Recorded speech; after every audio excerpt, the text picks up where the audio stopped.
Olá pessoal, tudo bem? Hoje vamos falar sobre futuro simples. Esse tempo futuro simples, para a gente em português, ele é associado ao futuro do presente, que a gente costuma aprender, tá, nos tempos verbais em português. É um tempo verbal extremamente fácil de ser assimilado, tá? E fácil de ser aplicado também, tá certo? Muito bem. O que vamos começar falando? Usamos o futuro simples como se fosse o futuro do presente no português e é o tempo verbal mais fácil do inglês. E é mesmo, pessoal, não tenham, tá, preocupação nenhuma com relação a isso, porque ele é tranquilo de ser assimilado. Vamos lá, usamos o futuro simples para descrever uma ação que provavelmente ocorrerá no futuro. Por que foi colocado dessa maneira?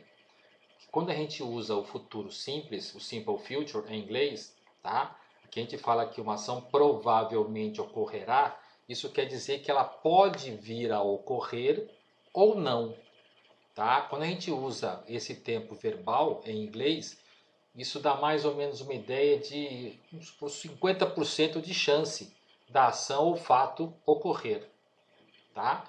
Para a gente dar uma certeza maior, a gente usaria um outro tempo verbal também no futuro, que é diferente desse. Vamos começar primeiro aprendendo isso daqui, tá certo? Vamos lá. A estrutura para a gente usar esse futuro simples. Esse tempo verbal, tá? A gente vai colocar o sujeito, que normalmente é um pronome, pode ser um nome pessoal. Aí a gente vai entrar com o verbo, que no português tem aquelas terminações próprias de futuro, né? Por exemplo, rei, ras, ra, remos, reis, rão, amarei, amarás, amará, amaremos, amareis, amarão, tá? Em inglês a gente vai usar simplesmente o will antes do verbo. E eu coloquei para vocês a palavra verbo entre parênteses, porque a gente vai usar o verbo que estiver ali no parênteses logo após esse will. O único cuidado que eu peço para vocês é que vocês não usem, tá, o verbo, a preposição to, tá bom? Fora isso, tá? Tá feito. Tá completo. É só isso mesmo, tá? Vamos lá. Então aqui eu tenho exemplos. I will be here tomorrow, tá? Eu estarei aqui amanhã, tá? O verbo be indica ser ou estar. Vou colocar aí na frase, eu coloco will mais o verbo. Acabou. Tá? Você, you will live in São Paulo next year. Você vai viver em São Paulo no ano que vem. Tá? O verbo live, viver ou morar, para colocar aqui, coloco will, coloco live, acabou. Só isso. Tá? Ele vai beber muita água após o exercício. Tá bom? Então tem o will, tem o drink, o verbo provavelmente vai estar ali no parênteses, você coloca ele, né, depois do will e tá feito. Tá bom? Esses são os primeiros exemplos. Aqui eu tenho as frases na forma afirmativa. A forma mais fácil. Por que mais fácil? Porque agora a gente tem a negativa e a interrogativa. A negativa, vamos lá ver? A forma negativa desse tempo verbal, eu vou usar o not. Simplesmente usar o not após o will. Antes do verbo principal, tá bom? Só tem isso para prestar atenção. Então eu vou ter I will not cry anymore. Eu não vou chorar mais. Tá bom?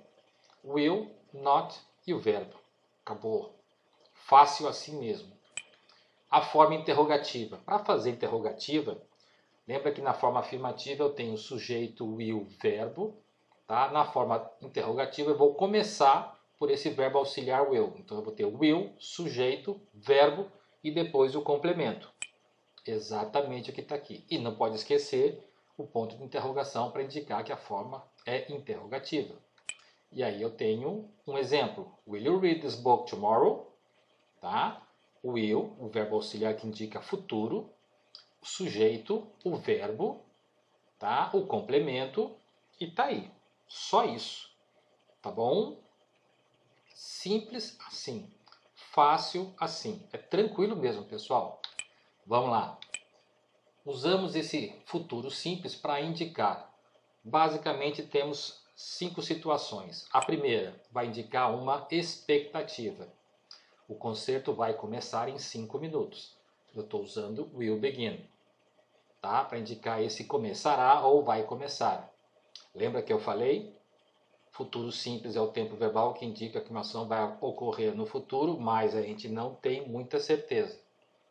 Dificilmente, tá? A gente tem shows aqui pelo Brasil acontecendo dessa maneira, pontualmente. Então a gente usa o will para indicar que a ação pode vir a acontecer ou não, principalmente nesse tempo que está aqui. Bom, continuando, expectativa foi o primeiro uso. O segundo vai indicar uma promessa. Eu prometo que eu vou parar de fumar em 1º de janeiro. Seria maravilhoso, tá? Aí eu tenho a indicação da promessa, I promise.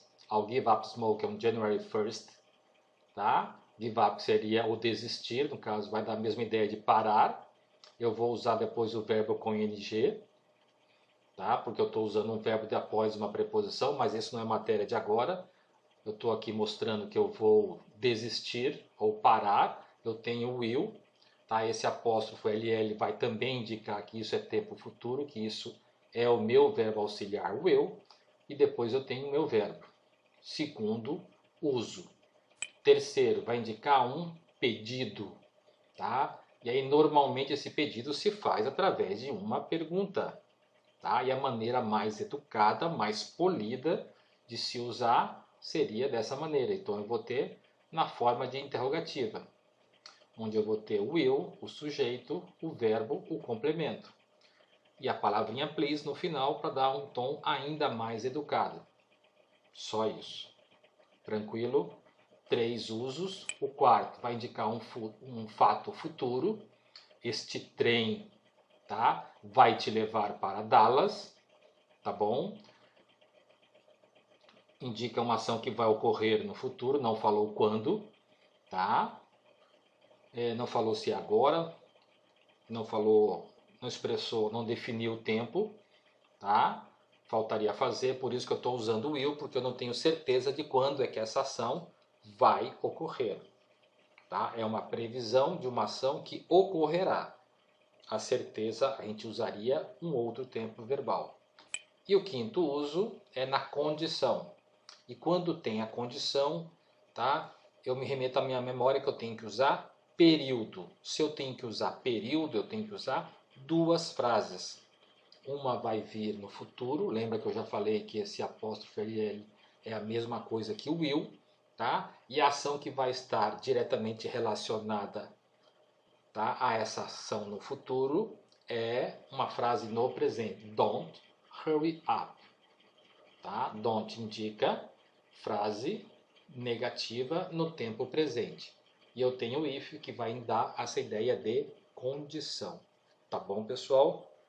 E aí eu tenho os 5 casos que eu falei, onde costuma aparecer o uso do simple future, ou futuro simples em inglês.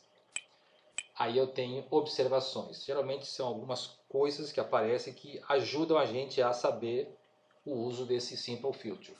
Então eu tenho will not, é a mesma coisa que won't, tá? É uma abreviação, tá? Que muitas vezes não é tão assim parecida, mas é a mesma coisa. Will not, won't é a mesma coisa, tranquilo. Depois eu tenho expressões de tempo, aí no caso eu tenho tomorrow, que indica amanhã, e o next, que significa próxima ou próximo. Tá? Eu poderia ter aí, por exemplo, next year, próximo ano. Eu poderia ter next Saturday, tá? No próximo sábado. Tá? Esse next eu vou usar sempre para indicar uma data futura. Tá bom? Então são 2 expressões de tempo que eu tenho associadas a um tempo futuro. Tá bom? O que mais? No inglês britânico usa-se esse shall ao invés de will na primeira pessoa do singular. Ou, tá, do plural. Então eu vou usar esse shall para I e para we. Só uso para os dois. Se aparecer, tá, para qualquer outro pronome pessoal, gramaticalmente estaria errado. Tá? Mas é a mesma função, shall e will. É a mesma coisa. I shall work early. Eu vou trabalhar cedo. Tá bom? Eu trabalharei cedo. Aí eu posso trocar esse shall por will? Vai ficar exatamente a mesma coisa sem nenhum problema. Ah, então por que a gente já não usa will? Pode usar, mas se aparecer numa frase, tá? Esse shall você sabe que indica a mesma coisa, indica um tempo futuro. E teoricamente, gramaticalmente, eu só posso usar com primeira pessoa, seja do singular, seja do plural. We shall not work. Nós não vamos trabalhar.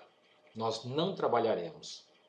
Tá? É o que está aqui. Lembra do shall not? Eu poderia ter shan't, tá? Que é o que a gente vai ver daqui a pouco. Está aqui. Shall not é a mesma coisa que shan't. O will eu tenho aí a contração na apóstrofo LL. Tá legal? E aí vamos entrar então em pequenos exemplos. Uma coisa bem simples para indicar esse tempo futuro. Então eu tenho aqui que ela acabou de sair. Se eu quisesse transformar isso em futuro, eu diria que ela vai sair. De que maneira? Eu tenho meu sujeito, então eu vou continuar tendo she. Eu vou, para indicar futuro, eu vou ter que usar o will. Vou ter que pegar esse left e colocar ele na primeira coluna. Então vai ficar she will leave. Esse in a minute é só para dar essa ideia de que acabou o day, que vai acontecer rapidamente. Tá? Ela acabou de sair, ela vai sair em 1 minuto. Tá bom? O que mais? Eles não vão trabalhar muito. Eles não trabalharam muito. Isso indica passado. Ao transformar essa frase em futuro, eu vou ter eles não vão trabalhar muito. Will not ou won't. Tanto faz. O verbo manteve, só troquei, tá? O meu verbo auxiliar indicativo de passado, agora estou usando ele para indicar futuro. Porque eu tenho que reescrever agora usando o futuro simples. O que mais? Aqui eu tenho reescreva estas sentenças usando o simple future. I promise to let you know. Eu prometo te deixar saber. Como é que eu posso simplesmente escrever isso de maneira mais simples ainda? I will let you know. Eu vou deixar você saber. Tá bom? Ah, mas cadê o promise? O will indica promessa. Lembra naqueles usos? Aqueles 5 usos do simple future? A promessa era uma deles. Tá? Então eu estou usando aqui o will let, que vai dar a mesma coisa de sentido do promise. Tá bom? Aqui eu tenho novamente o promise, mas agora na negativa, e eu vou usar agora will not. Ah, Thales, eu poderia usar ali o shan't? Poderia também usar, se você quisesse expressar alguma coisa do modo britânico. Tá bom? Seria mais ou menos isso. Isso aqui é para dar uma rápida pincelada, uma rápida noção do uso do futuro simples, tá? Eu espero que vocês assimilem com facilidade e se houver alguma pergunta, posteriormente vamos tirá-la. Tá bom, pessoal? Por hoje é só. Fiquem com Deus. Até a próxima.